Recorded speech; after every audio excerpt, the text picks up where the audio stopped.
Les prochaines générations auront un objectif fantastique, découvrir des planètes qui nous rappellent la nôtre. Je pense que nous sommes à la veille de posséder la capacité technologique nécessaire pour répondre à une question que l'humanité se pose depuis 2000 ans. Une autre Terre pourrait être aussi près de nous que l'est le système stellaire le plus proche. Nous sommes sur le point d'avoir les moyens de découvrir ces planètes. Il pourrait exister des terres bizarres sous d'étranges soleils. Pourrions-nous découvrir d'autres terres cachées parmi les milliards d'étoiles et les milliers de milliards de planètes que compte l'univers?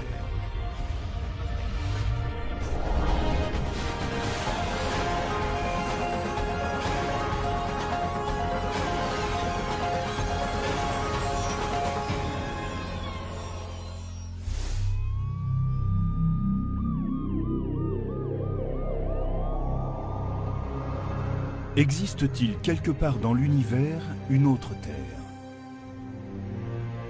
C'est peut-être une des plus vieilles questions que se pose l'humanité depuis qu'elle regarde les étoiles. Les hommes, assis autour du feu, regardaient les étoiles et imaginaient que celles-ci étaient d'autres feux autour desquels se réunissaient d'autres tribus. Que veut-on dire exactement par une planète comme la Terre? Qu'elle puisse abriter des formes de vie comme celles que nous connaissons. En résumé, la vie a besoin de 3 éléments de base pour exister.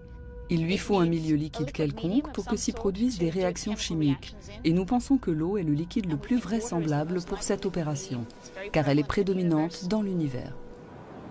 On a aussi besoin de chercher les composants de base, les molécules qui permettraient de créer la vie, le phosphore de l'ADN, et puis il faut une source d'énergie. Il s'avère qu'une planète comme la Terre, avec l'eau dont elle dispose, possède tous les éléments indispensables. Les planètes capables d'abriter des formes de vie comme celles que l'on trouve sur Terre ne doivent pas forcément être des copies conformes de notre planète. C'est un peu comme le fait qu'il existe différents types de maisons. Si vous allez dans une ville, vous verrez de grandes demeures et des maisons plus petites, plus modestes, avec simplement 2 pièces. Et puis dans d'autres villes, vous trouverez des studios, des gratte-ciels et encore d'autres formes d'habitat.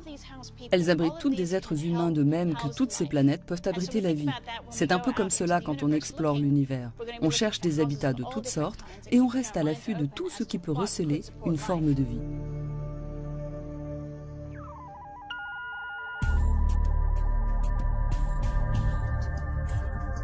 Les astronomes ont découvert plus de 300 exoplanètes, des planètes en dehors du système solaire.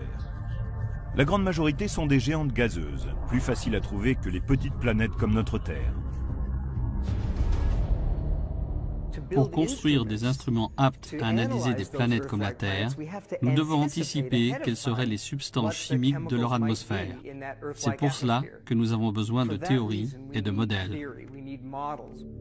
Victoria Meadows travaille dans la modélisation des planètes. Elle dirige le Virtual Planet Laboratory, le laboratoire des planètes virtuelles, à l'Université de Washington-Seattle. Ce groupe dispersé dans les institutions des 4 coins du pays construit des mondes susceptibles d'exister dans les zones inexplorées de l'univers. Le Virtual Planet Laboratory nous permet d'élaborer une simulation des planètes présentes dans l'espace, ainsi que de leur environnement, avant qu'on les découvre. Ainsi, nous pouvons explorer leurs caractéristiques. Dans ce laboratoire, on peut construire des planètes fantastiques, comme le fait un romancier de science-fiction, mais avec un super ordinateur à la place du stylo. On prend un objet semblable à la Terre, on élimine le Soleil et on le remplace par une étoile de taille et de température différentes. Au VPL, nous avons modélisé des planètes qui sont à l'origine semblables à la Terre. Et nous les avons placées autour d'étoiles plus chaudes, diffusant plus de rayons UV que notre Soleil, par exemple. La modélisation permet d'obtenir d'autres terres étranges, couvertes de plantes rouges vifs, oranges, ou même noires comme de l'encre. La photosynthèse varie énormément selon la lumière de l'étoile qui brille à proximité. Sur des planètes situées autour d'étoiles F, par exemple, où la lumière est plus bleue, les plantes auront tendance à absorber plus de lumière bleue. Et du coup, les plantes devraient davantage refléter la lumière rouge, orange et jaune, et apparaître ainsi à nos yeux. Dans un monde qui tourne autour d'étoiles moins lumineuses, les plantes changeraient de couleur pour utiliser chaque parcelle de l'énergie qu'elles reçoivent. Si l'on se tourne vers des étoiles M plus froides que le Soleil, les plantes des mondes avoisinants pourraient en fait être noires, car elles voudraient absorber autant de lumière que possible afin d'opérer la photosynthèse. Ensuite, viennent les planètes qui seraient des mondes aquatiques. On aurait une Terre tournant autour d'une étoile de type M qui la frapperait en permanence de radiation mortelle. Et comment la vie s'en sort-elle à la surface de cette planète? Est-il possible d'y trouver des formes de vie alors qu'on a une étoile enflammée de type M à proximité? Il s'avère que l'on peut vivre alors à 9 mètres sous l'eau, échapper ainsi aux pires embrasements et en même temps avoir encore assez de lumière pour pouvoir effectuer une photosynthèse et survivre.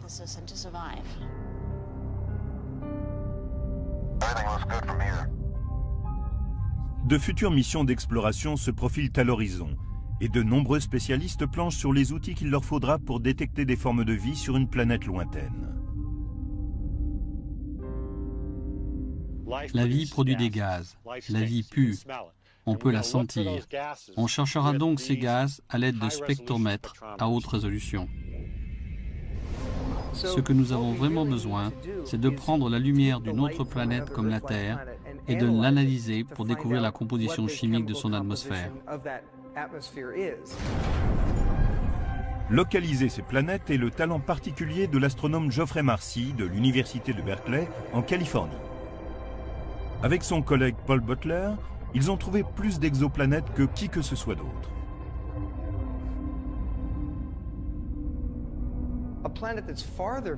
Une planète plus éloignée de son étoile hôte serait très froide. Ainsi, il y a un domaine entre les deux qu'on appelle la zone habitable, où la température est parfaite. J'entends par là qu'elle est tempérée, si bien que l'eau peut s'y trouver sous forme liquide. Et bien sûr, cette eau liquide est un préalable à toute forme de vie. Quand nous regardons d'autres planètes et que nous nous demandons s'il pourrait s'y trouver des formes de vie, ma première question est que cette planète peut avoir en permanence de l'eau liquide? Si la réponse est oui, elle m'intéresse. Sinon, il est inutile de s'attarder. L'eau est une substance incroyable. Nous avons la chance que l'univers dispose de ce que nous appelons l'eau. Elle est un grand mixeur cosmique. C'est l'élément critique qui permet aux réactions chimiques de se produire et parfois de faire naître des formes de vie. Mais ces zones spécifiques où de l'eau pourrait se trouver diffèrent selon leur localisation. Si l'étoile avoisinante est chaude, de type O, cette zone en sera plus éloignée. S'il s'agit d'une étoile froide, de type M, cette zone en sera plus proche. Et cela peut même se transformer au cours du temps, car les étoiles ne sont pas stables. Notre propre zone habitable, ici, sur Terre, aura changé dans quelques millions d'années, quand notre Soleil sera plus vieux et plus chaud.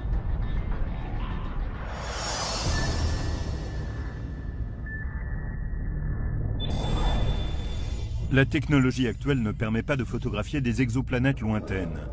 Les astronomes se servent d'une étoile du système solaire comme d'une sorte d'intermédiaire pour atteindre une planète, puisqu'elles ont toutes deux été formées à partir du même disque de matériaux planétaires. Comment savons-nous de quoi est faite une étoile? On ne peut pas y aller pour relever des échantillons, tout fondrait. L'astronome Wesley Traub dirige les recherches du GPL de la NASA en vue de fournir la nouvelle génération d'outils qui permettront d'observer les planètes en dehors du système solaire. Nous effectuons des observations, puis nous scindons la lumière en plusieurs couleurs. Cela a déjà été fait par Newton, il y a plusieurs siècles. Il a découvert que si l'on plaçait un prisme dans un rayon de lumière solaire, elle se dispersait en bleu, vert et rouge. En regardant ensuite ces différentes couleurs, on découvre soudain quelque chose d'étonnant. Certaines parties sont exemptes de toute couleur. Ces couleurs absentes sont une empreinte des éléments constituant l'étoile que l'on est en train de regarder. Avec la technologie actuelle, nous ne pouvons pas voir directement le spectre d'une planète extrasolaire. Mais peut-être des instruments plus puissants nous le permettront-ils.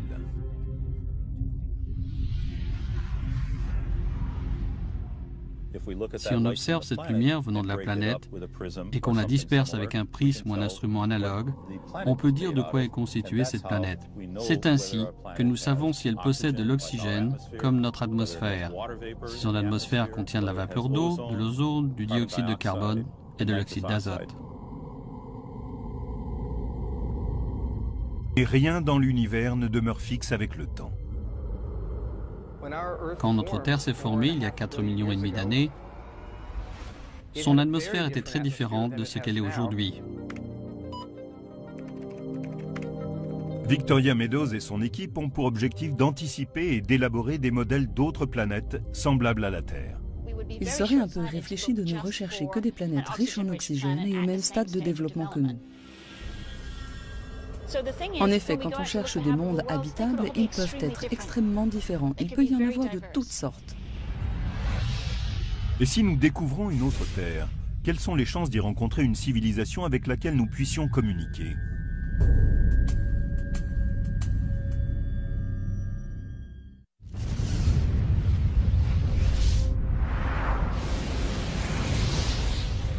Combien de civilisations intelligentes pourraient exister sur d'autres terres dans l'univers?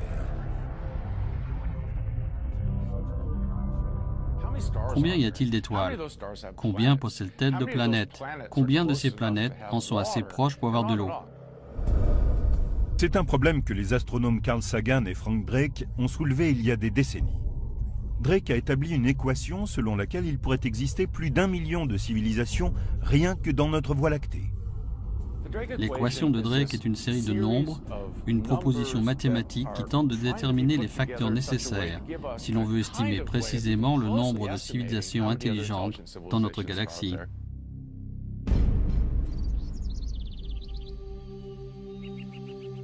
Peter Ward, professeur de géologie et de paléontologie à l'université de Washington-Seattle, pense que l'équation de Drake surestime largement le nombre de civilisations avancées qui pourraient exister sur d'autres terres de l'univers. Peter Ward et Don Brownlee, astrophysiciens, expliquent dans leur ouvrage Rare Earth, Terre rare, pourquoi selon eux les formes de vie complexes telles que les animaux ou les humains sont sans doute rares. Nous avons commencé à penser que c'était trop simpliste, que d'autres éléments étaient en jeu. Ward cite un nombre de facteurs qui tendraient à diminuer les estimations de Drake quant au nombre de formes de vie avancées qui pourraient exister dans la Voie lactée et par extension dans l'univers. Tout d'abord, il y a la tectonique des plaques, ou dérive des continents. Certains se demandent quelle est la relation avec la fréquence des formes de vie sur la planète. La tectonique des plaques produit un recyclage des éléments qui effectue des actions vraiment fondamentales. La plus importante est de générer une règle de mesure des températures, comme un thermostat de la planète. S'il commence à faire trop chaud, le processus de la tectonique des plaques nous aide à nous rafraîchir.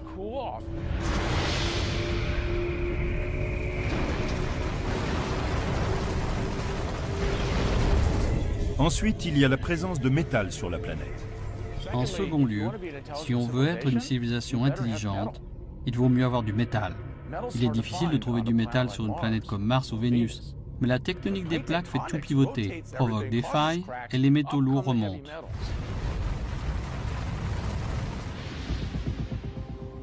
De quoi avons-nous besoin d'autre? Nous avons besoin d'une Jupiter protectrice.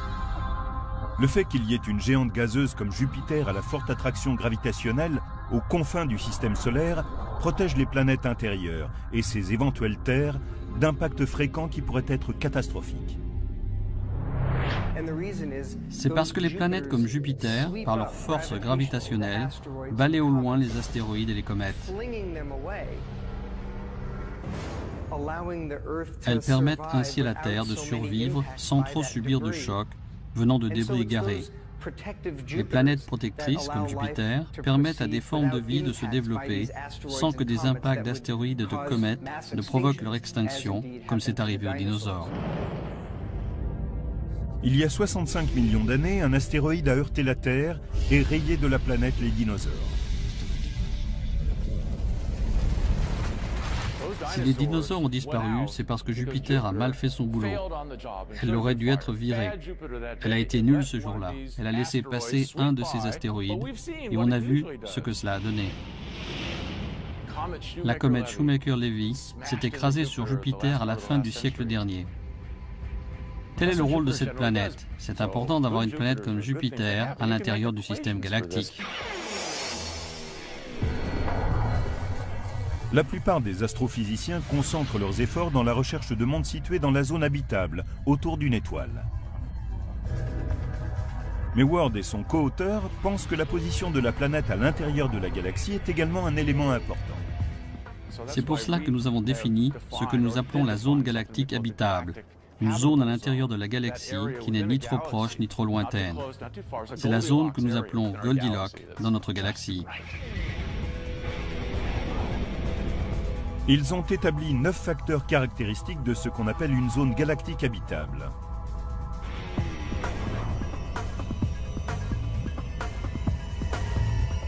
La position de la Terre dans la Voie lactée a été prise en compte. Elle est à l'écart des étoiles à neutrons mortels, des trous noirs et des funestes sursauts gamma.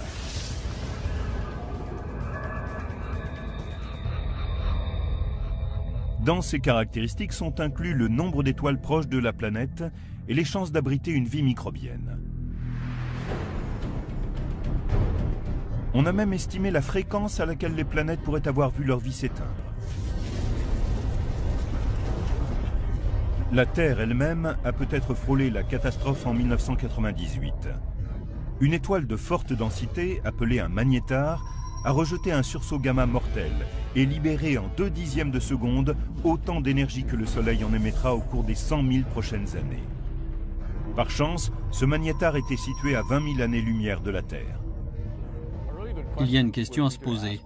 Que se serait-il passé si ce magnétar s'était trouvé non pas à 20 000 années-lumière de la Terre, mais à 10 000?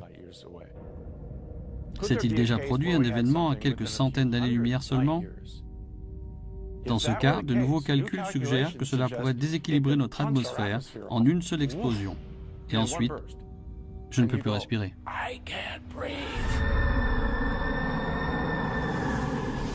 C'est une catastrophe et c'est parfaitement possible. Les humains ne sont peut-être que le résultat d'un coup de chance cosmique. Les hypothèses optimistes de l'équation de Drake ne tiennent pas la route face à ce que les spécialistes ont appris au cours des dernières décennies. L'équation de Drake était une construction remarquable, mais elle a été élaborée dans les années 60. Nous avons donc ajouté des éléments qui n'étaient pas connus à l'époque, et je pense que cela la rend plus fiable.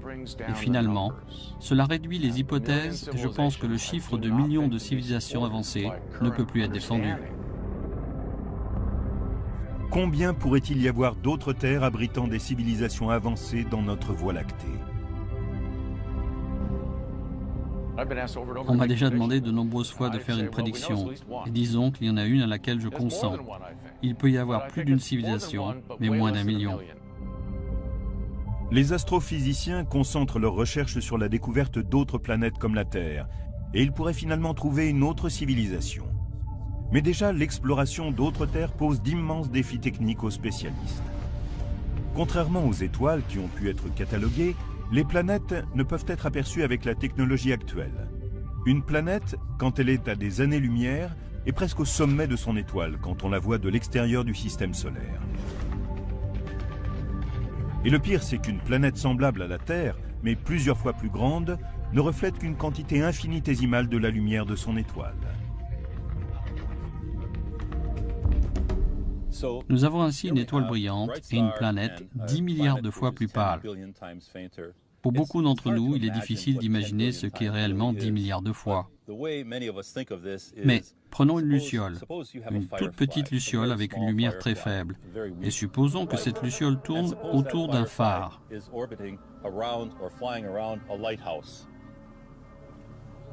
Maintenant, on va essayer de regarder cette luciole en train de voler autour du phare à 3000 années-lumière de là. Voilà à quoi cela ressemble. En admettant qu'on ait trouvé la tâche que représente la luciole, il faut ensuite imaginer ce qu'elle respire en analysant le gaz qu'elle exhale.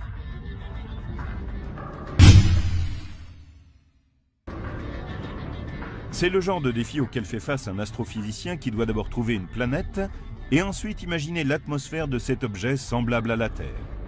Les spécialistes ont toutefois conçu des façons indirectes de découvrir des planètes extrasolaires. Si ceci est l'étoile, très brillante, et ceci la planète, quand elle se déplace devant l'étoile, cette dernière devient plus sombre et nous sommes capables de nous en apercevoir. C'est ce qu'on appelle la méthode du transit, qui permet de découvrir une planète en observant son trajet ou transit par rapport à une étoile lointaine. Le volume de lumière qu'elle bloque en passant devant l'étoile nous indique la taille de la planète. Nous utilisons cette méthode pour comprendre s'il s'agit d'une petite planète comme Mercure, d'une planète comme la Terre ou d'une géante comme Jupiter. Et nous utilisons la période orbitale et la température de l'étoile pour déterminer s'il s'agit d'une zone habitable. La période orbitale est le temps que prend une planète pour faire le tour de son étoile. Elle va son chemin, revient une année plus tard et continue ainsi. Quand cette période est combinée au type et à la taille de l'étoile, cela indique aux spécialistes si les planètes découvertes sont potentiellement dans une zone habitable.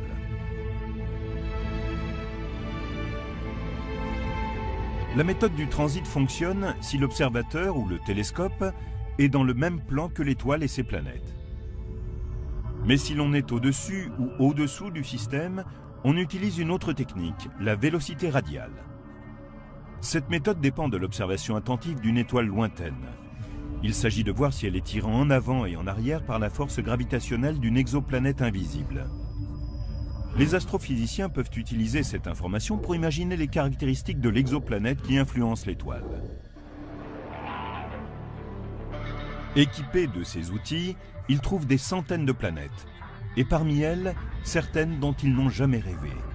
Des super-terres, des Jupiters brûlantes, et même de proches cousines de notre Terre.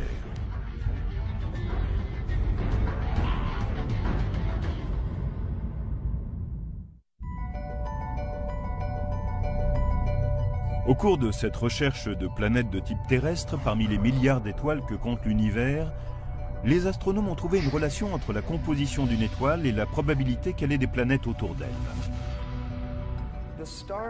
Certaines étoiles sont constituées d'éléments lourds comme le fer, le nickel ou le silicone, et ce pour une bonne raison. Elles se sont formées à partir de nuages moléculaires de la Voie lactée qui se sont effondrés pour former une étoile. Dans ce processus, elles ont laissé autour d'elles de la matière placentaire qui s'est parfois coagulée en planètes. Il est évident que les étoiles qui comprennent beaucoup d'éléments lourds formeront des planètes qui en prendront également en quantité. La proportion d'éléments lourds dans une étoile est appelée sa métallicité, ce qui ne signifie pas forcément qu'elle contient beaucoup de métal au sens habituel. Pour un astrophysicien, un métal est tout élément plus lourd que l'hydrogène ou l'hélium. De ce fait, le lithium est un métal, le soufre est un métal, le chlore est un métal, et pas seulement le fer, l'or ou l'argent. Une exoplanète semblable à la Terre ne doit pas seulement avoir des éléments lourds dans sa composition et se situer dans la zone habitable d'une étoile. Elle doit aussi être de la taille qu'il faut pour abriter des formes de vie. Cela signifie que sa taille doit lui permettre d'avoir une atmosphère, un système de tectonique des plaques et des volcans, ces points étant essentiels pour réguler la température. Pour que cela soit possible, les spécialistes estiment qu'une planète doit faire au minimum un tiers de la masse de la Terre. Et à l'autre bout de l'échelle, elle ne peut pas excéder 10 fois la masse de la Terre. Ce n'est qu'au cours de la dernière décennie que l'existence d'exoplanètes est passée de la théorie à la réalité. Il y a un peu plus de 10 ans, nous ne connaissions aucune planète extrasolaire. Nous ne connaissions que celles qui tournaient autour du Soleil. Maintenant, nous avons découvert qu'il y en avait autour d'autres étoiles. Et ce qui est passionnant, c'est que certaines sont peut-être habitables et qu'il y a une chance qu'elles abritent une forme de vie. Parmi les centaines d'exoplanètes déjà découvertes, certaines pourraient ne pas avoir le profil familier de celles du système solaire. Nous avons trouvé d'étranges Jupiters qui orbitent très près de leur étoile. Ce sont des torches brûlantes et ces planètes arrivent sans aucun doute près de leur étoile en migrant vers l'intérieur.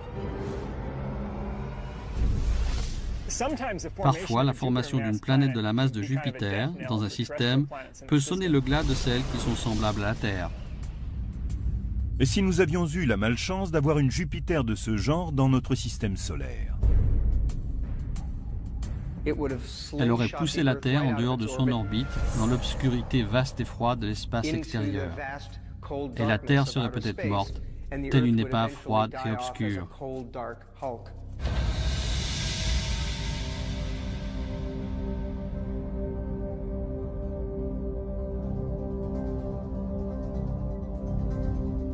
Plus de 300 exoplanètes ont été repérées, et on en découvre constamment. Mais la majorité ne sont que de monstrueuses géantes gazeuses énormes qui ont peu de chances d'être semblables à la Terre. Dans la constellation de Pégase, à environ 50 années-lumière de la Terre, se situe la planète 51 Pégasi b. Cette géante gazeuse est aussi grande que Jupiter, mais comme elle orbite beaucoup plus près de son étoile, elle est la première à avoir été découverte en dehors de notre système solaire. Elle fait le tour de son étoile en 4 jours seulement.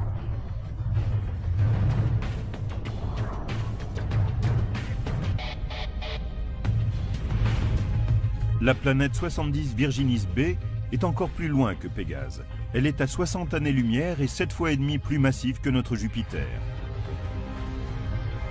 Au début, on pensait qu'elle était dans la zone habitable de son étoile. C'est pour cela qu'on l'a surnommée Goldilocks. Mais par la suite, des calculs ont démontré que son orbite excentrique la conduisait jusqu'à 43 millions de kilomètres de son étoile, véritable rôtissoir. Elle n'est donc plus considérée comme étant dans une zone habitable. La géante gazeuse Tresphore a un diamètre de plus d'1,5 fois celui de notre Jupiter, ce qui fait d'elle la plus grande planète découverte jusqu'ici. C'est une gazeuse géante, et bien qu'elle soit plus grande que Jupiter, sa masse ne représente qu'un peu plus des 3/4. C'est une planète chaude qui se déplace autour de son étoile en 3 jours et demi.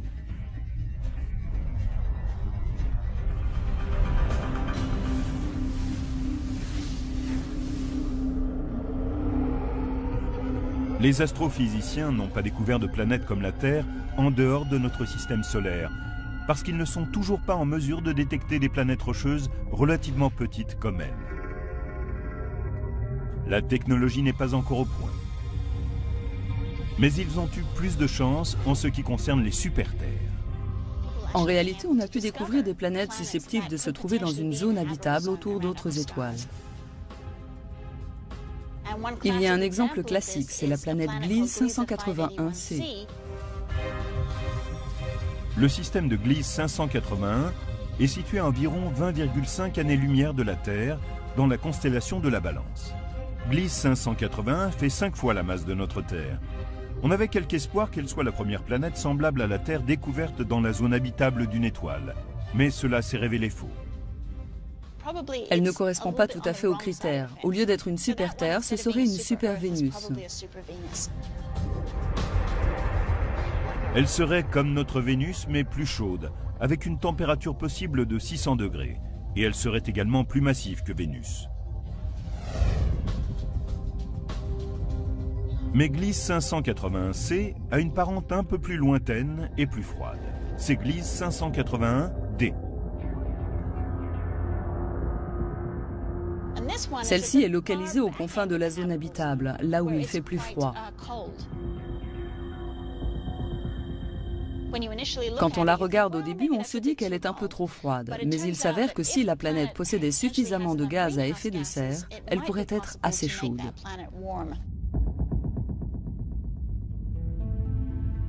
HD 69830d est peut-être une autre planète prometteuse.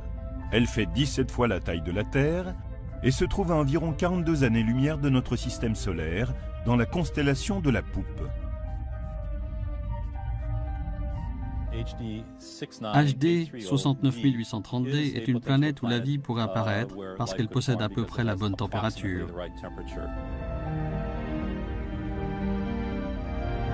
Elle pourrait connaître une température située entre celle de Vénus et celle de la Terre. De plus, elle suit une orbite presque circulaire, ce qui signifie qu'elle ne va pas griller en se rapprochant trop près de son étoile. Il peut y avoir de l'eau liquide. La masse de la planète n'est peut-être pas optimum puisqu'elle représente 17 fois la masse de la Terre, ce qui en ferait une boule de roche ou une boule de gaz comme Neptune. Quand la NASA sera en mesure de lancer des missions à la recherche de planètes, on s'attend à ce que des astronomes puissent établir un spectre qui nous donnera plus d'informations sur la composition d'une planète.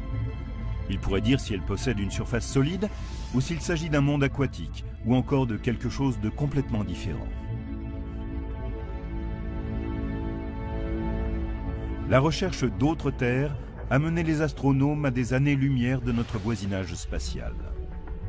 Mais une autre terre pourrait-elle exister dans notre système solaire ?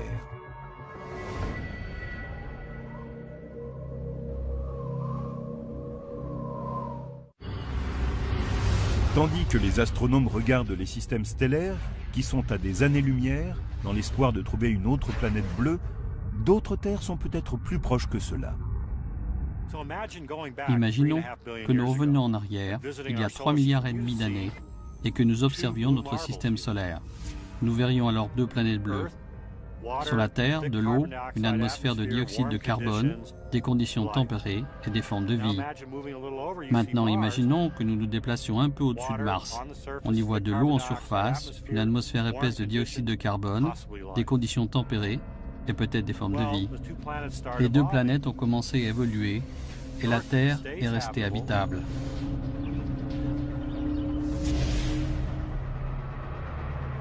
Mais pas Mars. Vénus et Mars sont juste à la limite de la zone d'habitabilité.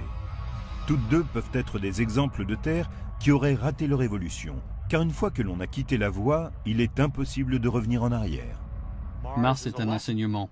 On comprend mieux à travers elle ce qu'il faut pour rester habitable dans la durée.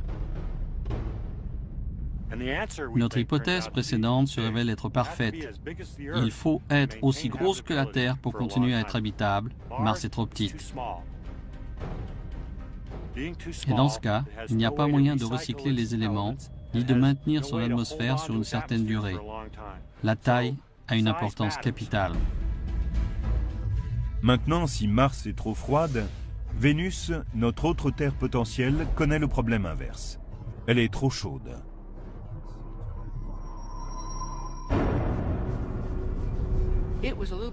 Elle était un peu trop près de son étoile, du Soleil, donc elle est devenue chaude, elle l'est restée.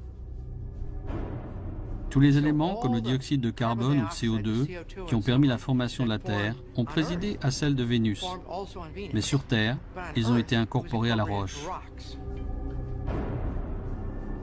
Sur Vénus, ils sont restés dans l'atmosphère. Or, cette dernière provoque un réchauffement global de plusieurs degrés.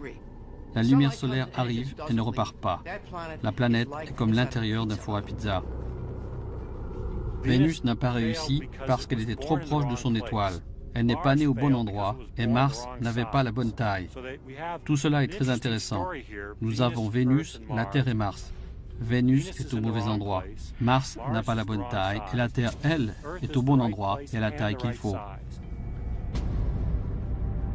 Si nos voisines immédiates dans le système solaire n'offrent pas toutes les garanties pour être semblables à la Terre, notre plus proche voisine galactique, Alpha du Centaure, pourrait cacher une planète qui posséderait tous les critères exigés. Elle se situe à un peu plus de 4 années-lumière. À l'échelle cosmique, c'est la porte à côté. Il y a de bonnes chances pour que des planètes comme la Terre tournent autour d'une ou 2 étoiles d'Alpha du Centaure. Greg Loeffling a conçu un modèle informatique pour démontrer que des planètes de type terrestre devraient exister dans ce système. Il y a un certain nombre de raisons pour lesquelles Alpha du Centaure est l'étoile idéale, si l'on veut traquer les planètes de type terrestre. Elle est proche, elle comprend 2 étoiles comme le Soleil, elle possède une quantité d'éléments lourds qui interviennent dans la construction des planètes. À quelle distance de la Terre Alpha du Centaure se situe-t-elle? Imaginons d'abord que l'on rétrécisse le Soleil à la taille d'un grain de sable. Un grain de sable est sans doute le plus petit objet que l'on puisse voir à l'œil nu et que l'on puisse sentir du bout des doigts. Si l'on considère que le Soleil est de la taille d'un grain de sable, le système Alpha du Centaure est comme 3 grains de sable situés à 8 km. Maintenant, si on veut trouver un système similaire à Alpha du Centaure qui convienne à notre recherche, il faut aller au-delà de l'horizon. Il s'avère que les étoiles d'Alpha du Centaure pourraient abonder en matériaux bruts aptes à fabriquer des planètes. Alpha du Centaure a une plus forte métallicité que le Soleil. Donc la formation de planètes aurait pu s'y produire sans difficulté majeure.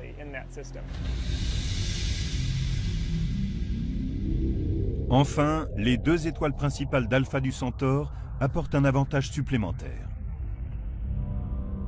Les premières informations nous disent qu'il n'y a pas de planète de la masse de Jupiter dans le système d'Alpha du Centaure.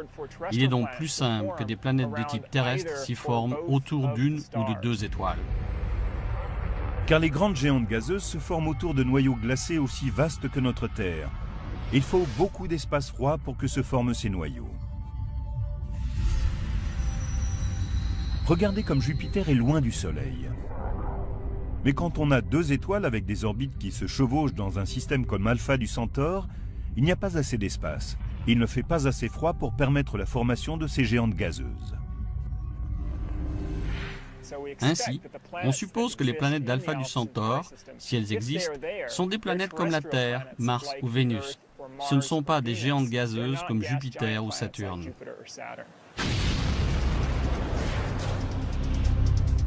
Et si nous pouvions enquêter sur le nombre de planètes comme la Terre qui existent dans notre partie de l'univers?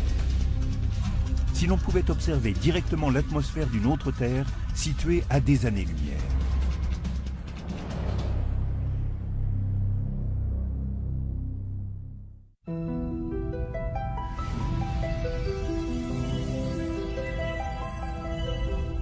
Pour découvrir une autre Terre, les astronomes doivent surmonter d'immenses défis techniques.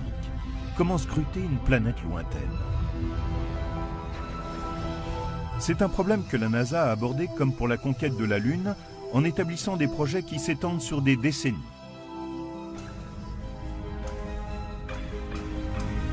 La première mission de recherche d'une exoplanète Kepler a été lancée en 2009.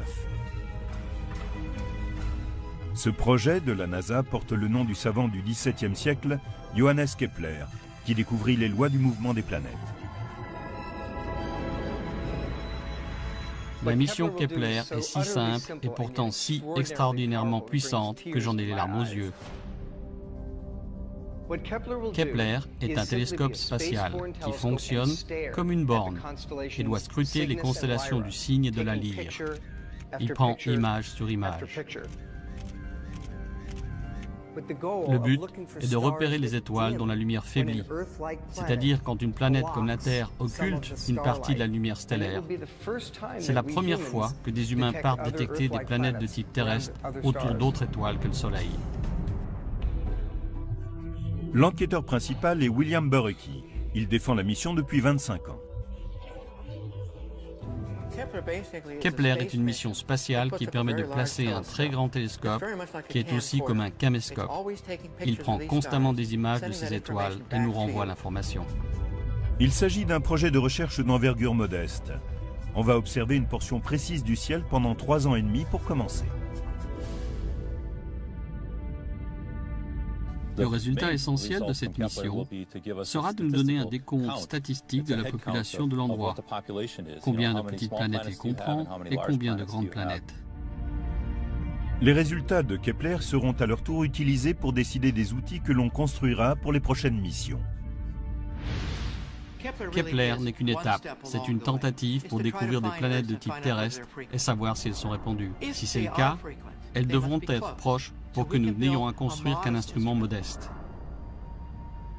Si nous ne découvrons que quelques planètes de type terrestre, cela signifiera qu'avant d'en trouver une autre, il faudra aller beaucoup plus loin dans l'espace et donc construire un instrument beaucoup plus grand. Le télescope le plus majestueux et le plus spectaculaire jamais conçu est appelé Terrestrial Planet Finder, chercheur de planètes terrestres. Ce devrait être un énorme télescope spatial de plusieurs milliards de dollars, mais aux performances uniques.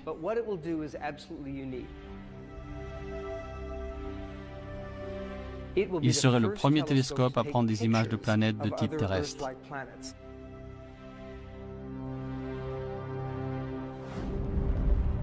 Une technologie complètement nouvelle de télescope est en développement afin d'observer directement une planète en dehors de notre système solaire.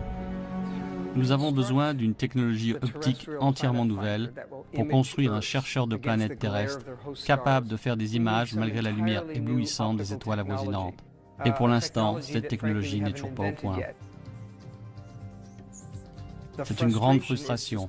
À l'heure actuelle, nous savons vaguement comment procéder pour détecter d'autres terres, mais nous ne savons pas encore construire des outils optiques pour y parvenir. La NASA voit ce chercheur de planètes terrestres comme une série de 2 télescopes de conception très avancés, différents mais complémentaires. Le premier est un télescope coronographique en lumière visible. C'est un grand télescope avec un miroir au moins 100 fois plus précis que le télescope spatial Hubble.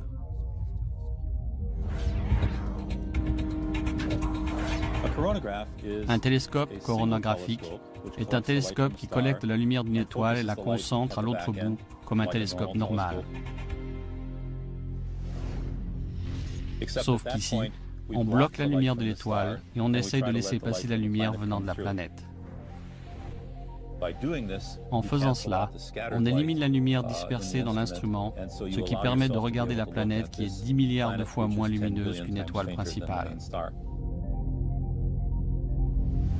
Le deuxième élément du chercheur de planètes terrestres est un interféromètre. Un interféromètre prend la lumière venant d'une étoile. Il la capture avec 2 télescopes ou parfois plus. Et cette lumière combinée est traitée de façon à ce que la lumière de l'étoile disparaisse. Ce qui est bien, c'est qu'on peut alors regarder une planète qui est proche de l'étoile sans que la lumière de la planète disparaisse. C'est toute la magie de l'interféromètre. Pour pouvoir faire tout cela, il faut perfectionner la technologie des outils de contrôle et de commande et leur apporter une plus grande précision. Et ce travail peut prendre des années.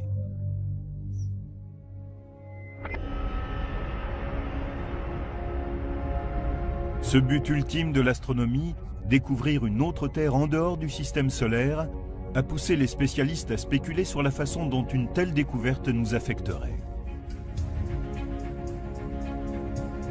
Je pense que si nous trouvons quelque part une autre Terre, cela aura un énorme impact sur la société. Je suis certaine que nous ne sommes pas seuls, que nous ne sommes que l'un des nombreux sites de vie potentiels. Et je pense que cela provoquera un énorme choc dans l'esprit des gens. Il est également possible que nous soyons uniques dans l'univers et que l'on puisse en effet découvrir des planètes semblables à la Terre mais qu'elles n'abritent pas d'êtres intelligents. Rappelons-nous une chose importante. Il est possible que nous, humains, représentions un coup de chance dans l'arbre de l'évolution. Un brin de paille, si vous voulez, arrivé dans la savane de l'Est africain il y a 2 millions d'années. Ces hominidés ont occupé un créneau très rare qui ne s'était encore jamais présenté sur Terre depuis 4 milliards d'années.